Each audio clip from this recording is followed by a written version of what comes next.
Namozning bosh miyaga foydali ta'siri yana bir bor isbotlandi. Ibodat inson miyasining faoliyatiga ijobiy ta'sir etishi isbotlandi. Bu haqiqatni AQShdagi Thomas Jefferson universiteti professori Andrew Newbergning tadqiqotlari natijasida e'lon qildi. Olim inson xotirasi bilan bog'liq muammolari bo'lgan yosh keksa insonlarni o'zining ilmiy tadqiqotlarida ishtirok etishga taklif etdi.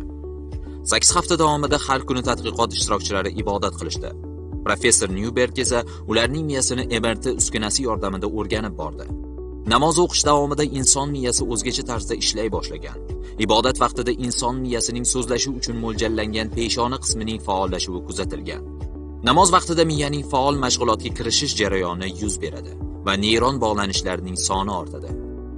Bu faollashuv esa davolovchi samaraga egaligi hamda xotiraning tiklanishi va inson organizmining stressdan tezda xalos bo'lishi kuzatilgan. Bu xulosaga Floridadagi onkologiya tadqiqot markazi olimlari ham kelishgan.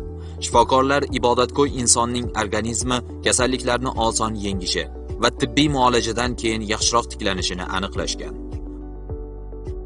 Bundan tashqari, ibodat qilmaydiganlar tushkunlikka tez tushishlari va davolash jarayonida holatlari yomonlashishi aniqlangan. Ushbu tadqiqotlarda 40 mingdan ortiq bemorlar qatnashgan bo'lib, uning natijasida ibodatning davolovchi xususiyati isbotlangan.